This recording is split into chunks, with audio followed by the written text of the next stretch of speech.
अहिल्याबाई होळकर त्रिशताब्दी सोहळा चांदवड रंगमहालात उत्साहात। मंत्री गिरीश महाजन यांचा अहिल्याबाईंच्या वारशाच्या संवर्धनासाठी ठाम निर्धार। रंगमहालासह अहिल्यादेवींच्या वास्तूच्या संवर्धनासाठी निधी कमी पडणार नाही, महाजनांचं आश्वासन।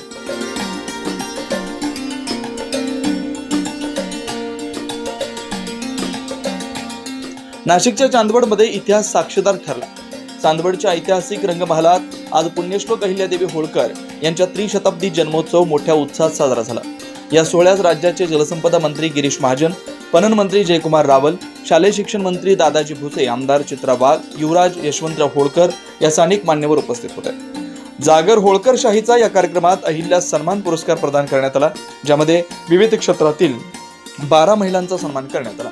यावेळी रंगमहालात शस्त्र प्रदर्शनाचेही आयोजन करण्यात आलं। मंत्री गिरीश महाजन यांनी रंगमहालासह अहिल्याबाईंच्या वास्तूंच्या संवर्धनासाठी निधी कमी पडू दिला जाणार नाही असं आश्वासन दिलं। यावेळी उपस्थित सर्व मान्यवरांनी मनोगत व्यक्त केली। पणन मंत्री जयकुमार रावल यांनी रंगमहालाला प्रेरणास्थान मानून त्याच्या जतनाची जबाबदारी सर्वांची असल्याचं सांगितलं। शालेय शिक्षण मंत्री दादाजी भुसे यांनी विद्यार्थ्यांसाठी रंगमहालाची सहल आयोजित करण्याचं आणि कुंभमेळ्यात त्याचा समावेश करण्याचं आश्वासन दिलं। आमदार चित्रा वाघ यांनी अहिल्यादेवीचे महिला सक्षमीकरणातील योगदान अधोरेखित केलं। युवराज यशवंतराव होळकर यांनी रंगमहालाचा जीर्णोद्धार करून जागतिक वारसा स्थळ घोषित करण्याची अपेक्षा व्यक्त केली। मला वाटतं त्यासाठी पुरेसा निधीची तरतूद सुद्धा आम्ही या ठिकाणी केलेली आहे। काम सुद्धा सुरू आहे। मी मान्य आमच्या आयर साहेबांना आमदारांना विचारलं, मधल्या काळामध्ये जो कॉन्ट्रॅक्टर होता तो क्वालिटीचं काम करत होता, त्यावर थोडा वाद झाला आणि त्यामुळे ते काम थांबवलेलं आहे। पण निश्चित याचं जतन केलं जाईल, संवर्धन केलं जाईल आणि इथे निधी कुठल्या कमी पडणार नाही, कारण असे वास्तू पुन्हा उभ्या राहणार नाहीत। हे आमचं खरं म्हणजे महाराष्ट्राचं वैभव आहे। एवढा मोठा राजमहल, इथे एवढा मोठा राजवाडा आणि इतकं सुंदर असं काम, इथली बारो असेल, इथला जो सभागृह आहे त्यांचं, त्यावेळेला त्या ठिकाणी राजमाता अहिल्यादेवी बसून त्या ठिकाणी त्या निर्णय देत होत्या। मला वाटतं सगळं बघण्यासारखं आहे। दृष्ट लागावी असंच काम आहे। निश्चित त्याचं जतन आम्ही त्या ठिकाणी करू, त्याला कुठलाही निधी कमी पडणार नाही।